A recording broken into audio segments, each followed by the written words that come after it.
In the name of all of the Orisha and the ancestors, I greet you in the name of peace, and I pray that peace would be with you on this day. I have prepared for you a speech to be delivered, and I am determined to deliver it to you.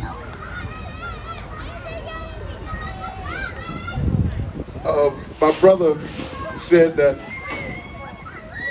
inferred that I'm special, but no, you are special. So I prepared special words for you, and it is my prayer that you would hear what I'm saying in the spirit that I offer it. I've labored to learn of a man born by the name Malchus Mosiah Garvey, later known as Marcus Mosiah Garvey. And let me be clear from the outset of this message. I am by no means a scholar in the area of Garvey or Garveyism. I'm just a black man who loves black people and who has respect enough for the memory of the man to do the research necessary in order to bring you words that might be enlightening. Since ever I heard his name, I was intrigued by who he must be. As a child, I remember some elders using his name as a pejorative to insolence and disobedience, cautioning a mannish boy saying, "Don't be no Marcus Garvey." I never knew the meaning of it all, but I kept it all in the back of my mind, because I learned early that whatever white folks and black folks who loved and feared white folks said could not be taken at face value. So when I began my undergraduate education, no mention of Garvey was made by any instructor that I encountered until I began to pursue a history degree at Tuskegee University in the mid-'80s. My professors were Frank J. Tolan and Willie Fluker. They taught me revolutionary and liberative versions of history. They became my teachers and my heroes because they introduced me to black people of substance and power, connecting me to ideas that I could be substantial and powerful. But more than that, there was no, if there was no Fluker, if there was no Tolan, no doctors Carolyn McCrary, Mark Lomax, and Reuben Warren, there would be no F. Keith Slaughter. If there was no J. Robert Love and no J. Albert Thorne, no Booker T. Washington, there would be no Malchus Mosiah Garvey. And let me share with you why I say what I say. This is what I believe celebration of the life and movement born out of the struggle and the genius of the Honorable Marcus Garvey is all about. It's all about the serious consideration and realization of connection and overlap of experience. The experience of the black man in a world poisoned by the toxic and bitter bile of racism, white supremacy, patriarchy. It's about unity, solidarity, cohesion, and commitment to the liberation of black people by black people as the ultimate response and cure for the disease of white supremacy. From my perspective, Garveyism as a movement is undergirded by philosophical inclusion of religious, academic, political, economic, and social ideas and approaches and practices and nuances and perspectives and social ideas. And it has been indelibly shaped and molded into what it is that we call black culture. Black culture has been indelibly shaped and defined by Garveyism. And as a movement, it refuses to die. In the text and original Man, the Life and Times of Elijah Muhammad, Claude Andrew Clegg III writes the following. In a sense, the UNIA was as much a religious movement as it was a political force. The desire of Garveyites to achieve the redemption of Africa from white imperial control often took on spiritual significance. Moreover, many of the hundreds of thousands of individuals who joined the movement described their attraction to Garvey's ideas as akin to a conversion experience. Indeed, Garvey, like Fard Muhammad, utilized the symbols of Christianity to draw African Americans into his organization. The God of the UNIA was portrayed as black, and each chapter of the organization was authorized to select a chaplain to lead them toward their spiritual aims. The favorite rallying cry of the movement: one God, one aim, one destiny, summed up both its nationalist and its religious underpinnings. It's clear that the UNIA was conceived as a religious entity that used the academic or information arm known as the Negro World, which was the newspaper that was founded by Garvey, to put forward ideas for political change, economic empowerment that ended up resulting in social transformation. And these ideas were just as relevant for revolution then as they are for this right now moment. Somebody shout Ashe. Ashe. Marcus Garvey and the institution that he founded, the Universal Negro Improvement Association, the UNIA, is the largest mass movement of African people in modern history. It has been said that politics is war without the firing of a gun. It may be asserted that Garvey declared war on white supremacy without firing one single shot. He established at least 700 branches of the UNIA in 38 different states at its pinnacle of power in the early part of the 1920s. In the 1920s, perhaps none of you were around, I know that I wasn't, but in the 1920s, black people had just recently come out of being enslaved.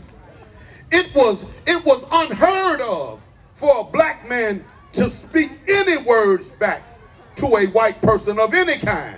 And this is the setting in which the Universal Negro Improvement Association was founded. Yes, he established over 700 branches of the UNIA. And one writer has suggested that Garvey was born on August the 17th of 1887 in St. Ann's Bay, Jamaica. Due to the economic hardship of his family, he left school at age 14 and learned the printing and newspaper trade. He became interested in politics, and soon he was involved in projects aimed at helping those on the bottom of society.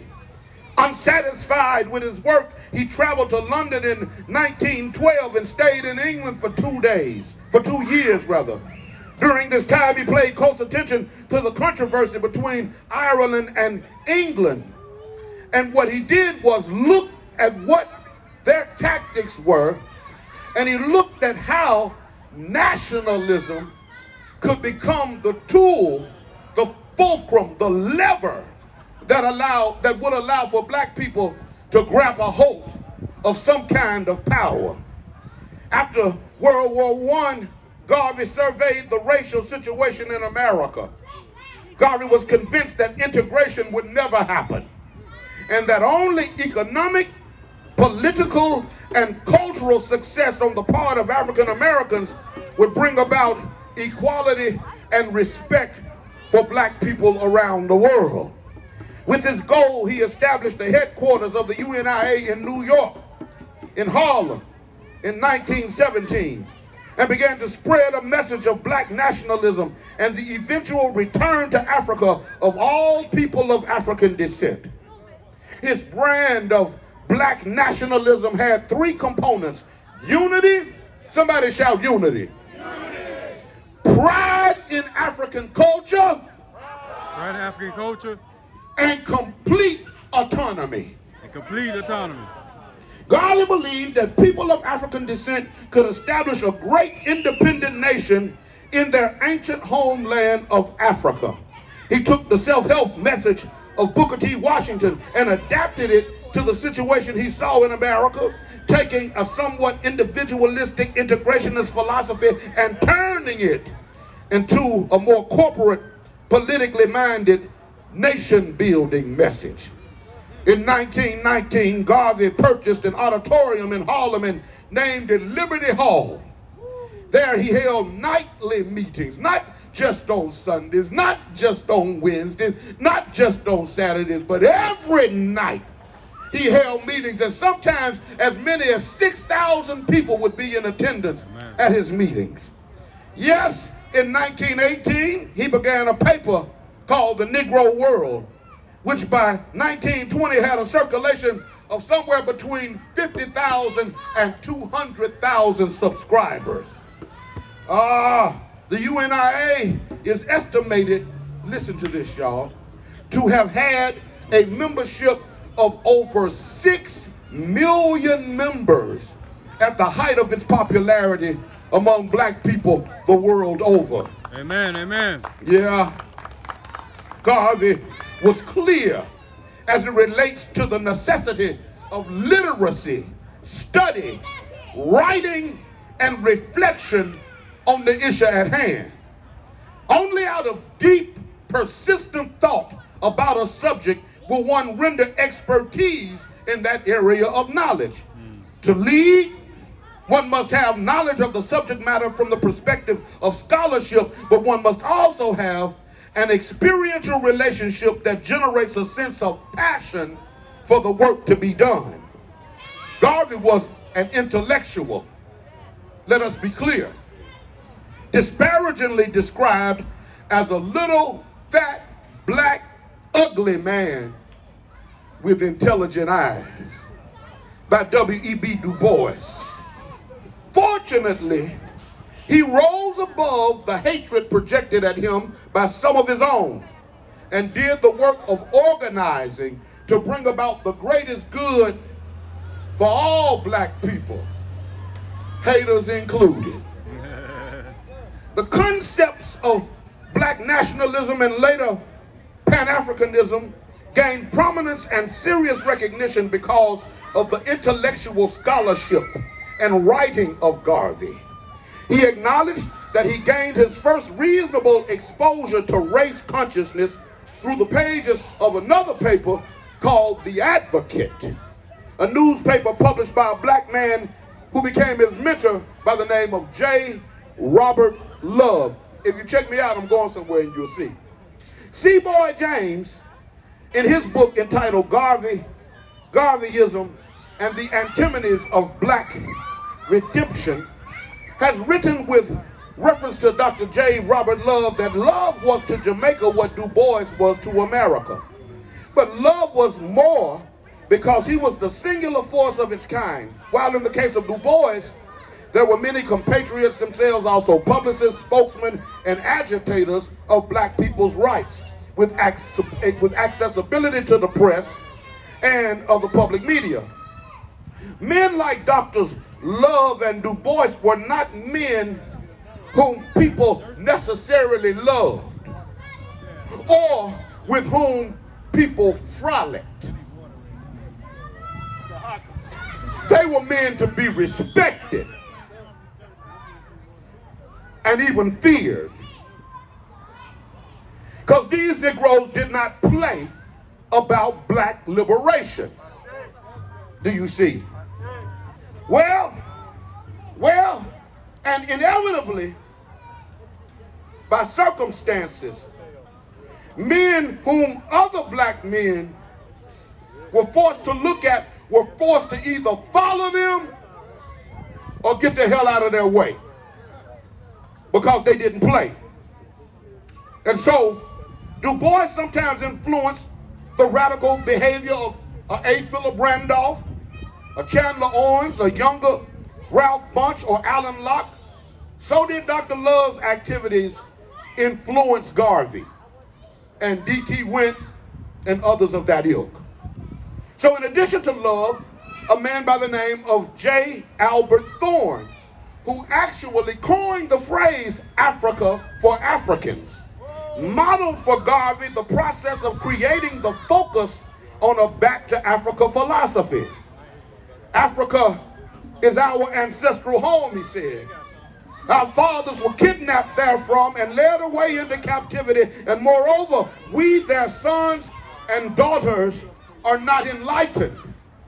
And some at least are desirous to return and settle down in their fatherland. Garvey took and built upon the work of Thorne to build a philosophy and a foci for the UNIA.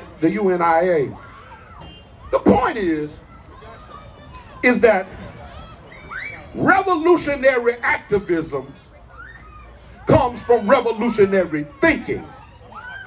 Revolutionary thinking comes from imbibing from the tall glass of wisdom poured out by the thinking revolutionary. All practice that's worth anything is informed by theory. Thought first, action next. All practice is informed by theory, and so for a movement to exist, people must be organized, and organization cannot be created without intense thought, meticulous mapping, planning, and projection, and must be fueled by a passion that cannot be extinguished. Because revolutionary movements come equipped with detractors, haters, spies, quitters, non-believers, enemies, ops, predators, and parasites.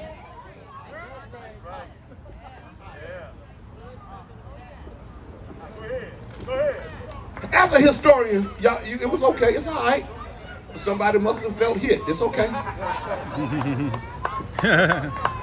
As a historian, I'm clear as to how the past continually impinges upon the present. So here's the deal, as I see it in the here and now of this right now moment, according to my research and my reflection. Let me just take you down this road for a minute, because what I discovered while I was studying for this, these men whose names I have mentioned, they wrote down what they thought. If they didn't write it down, we would not be able to recall and rehearse what they thought today. The difference between a genius and a fool is one just talks and the other writes it down. And so I have written for you part of my understanding of where we are as it relates to those who would see themselves as our enemies in this present moment. So, we're currently being consumed by our oppressors. Biological science views predation as having four major types: carnivory, herbivory, mutualism, and parasitism. Carnivory simply means just to kill and eat.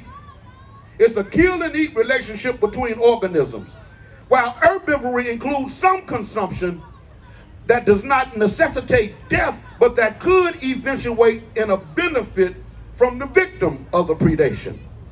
Mutualism suggests a mutually beneficial relationship between the predator and the prey.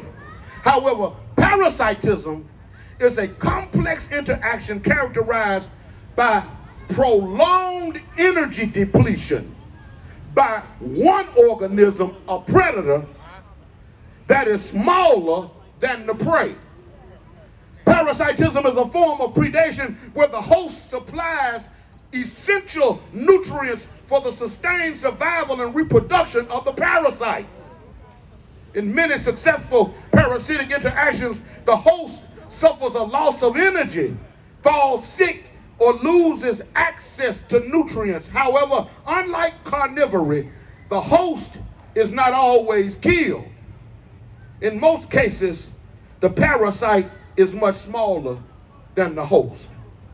And so for the purposes of this address, parasitism best describes the relationship between black people and persons who classify themselves as white, because African descent persons' labor, creativity, and ingenuity, as well as African natural resources, largely sustain Europe and persons of European descent through unfair and exploitative practices that leave black people energy depleted, sick, and at a loss for what we need to survive. But we survive. Additionally, whites are the global minority because they make up an estimated 14% and dropping of the world population, which corresponds to the size difference that I referenced when I made a description of what a parasite and a host looks like. The host is always bigger than the parasite. We the host. Speak it. And we hosting a parasite that we allow to attach to our brains and attach to our pockets and to suck out whatever they want whenever they get ready, until we don't want it to happen like that no more. The parasitic relational parameters between Europeans and Africans are best described in terms of economics. It may be that the economics of a certain kind of society are driven by the desire of a small dominating few to hoard all of the resources which are perceived to be scarce, and then deploys a myth, legend, civil folk ethic, and a pseudo-morality anchored in authority by virtue of connection to divinity, which is codified in the imposition of a systematic miseducation program. What I'm saying is, they start with the black church. They start running us crazy with the idea that whites are to be in authority by nature. And once we are softened up through years and years of being trained that we are second class, at one point or another, we accept what they teach us. Economist Malice Bart Williams brilliantly explicates this exploitative relationship between Europe and Africa. She begins her explication of the operationalization of the parasitism with a irony-filled question. She said, one thing that keeps me puzzled despite having studied finance and economics at the world's best universities. The following question remains unanswered. Why is it that 5,000 units of African currency is worth 1 unit of European currency? When all of the gold resources and reserves are in Africa. Backwards. How they do that? It's quite evident that the aid is in fact not coming from America and Europe to Africa, but the aid is going from Africa and giving welfare to people in Europe and America. But they got us thinking that oh, please send money to the children in Africa. And they got the same 3 babies with flies on them that they show every time. And then we send our money to them. But what that is, that's best described as poverty pornography. See, what they do is attempt to convince us that we need aid from the West while the West keeps benefiting from the free aid that's coming from Africa. By systematically destabilizing the wealthiest African nations and their systems, and all that backed by these huge PR campaigns, leaving the entire world under the impression that Africa is poor and dying and merely surviving on the charity that comes from America and Europe. That's the game. That's how the game works. But have you ever wondered how things work in nature? Because Marcus Garvey always said it's natural for black people to have sovereignty over our own affairs. So do you want to know how things like this work out in nature? One would assume, with survival of the fittest, that the one who is the greatest predator will be able to remain on top. That's not how it works in nature. When a predator becomes too strong and begins to consume everything, what happens is the ecosystem becomes unbalanced and it will no longer support them and they die out. That's what happens in nature. That's what happens in nature. So I'm leaving you because I done worried you and bored you too long. Marcus Garvey understood that black people the world over are not at the welcome table. We on the menu to be consumed. Our artistry, our creativity, our thoughts, our ideas, our bodies are being consumed by them. And we have actually been tricked into offering up ourselves to them as a sacrifice. But we must, as Killer Mike say, plot, plan, strategize, organize, and stay unified. The truth of the business is that I am because we are, and because we are, therefore I am. And I am crystal clear that if there were no Marcus Mosiah Garvey, I couldn't even think the thoughts that I think. All right. If I would have had no space to learn of the possibilities of black sovereignty and black liberation. As Garvey said, as we look over the great stage upon which so many billions since creation have played their part, we find but few illustrious actors remaining. The rest of the performers have just come and gone without leaving behind an impression on this stage of life. Among the few who have found a place, we call their names every day because there are no other names to call. History does not remember people who go along to get along.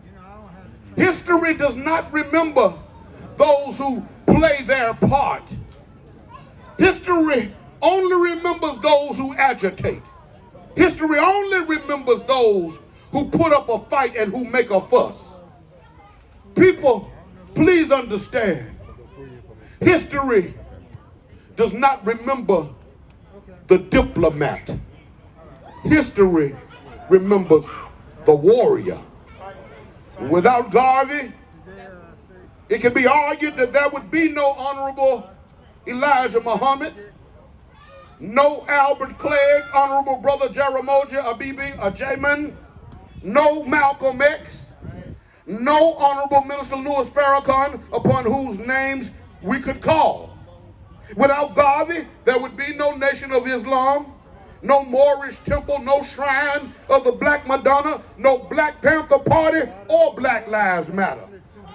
Without Garvey, there would be no Bob Marley, no Steel Pulse, no Sizzler, no Nina Simone, no Lauryn Hill, no KRS-One, Chuck D, or Public Enemy.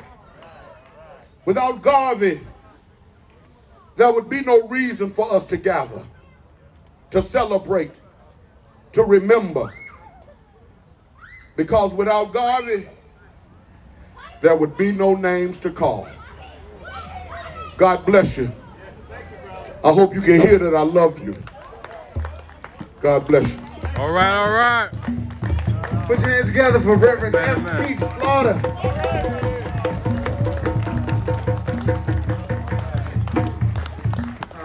If you like what you heard from Reverend F. Keith Slaughter, you can find him down at the Beloved Community Church 1113 Irish Street in the Pittsburgh community. He's there almost every day. What time the service? Reverend Slaughter, what time is service? Around 10-ish Sunday morning, correct. And they have a community feeding program that they do at about 12:30 every Sunday. So whether you need help or you want to provide help, tap in with the Beloved Community Church, 1113 Irish Street.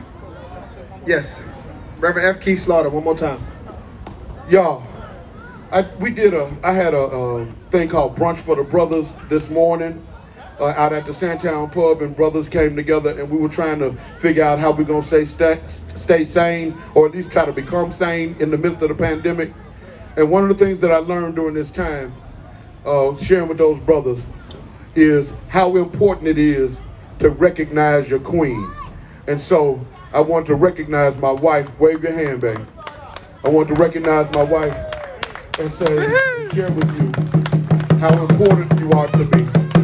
And even though I think you make me crazy, there's no way that I would still be alive without you. God bless you, and I love you. Amen, amen. Give her a kiss. Give her a kiss.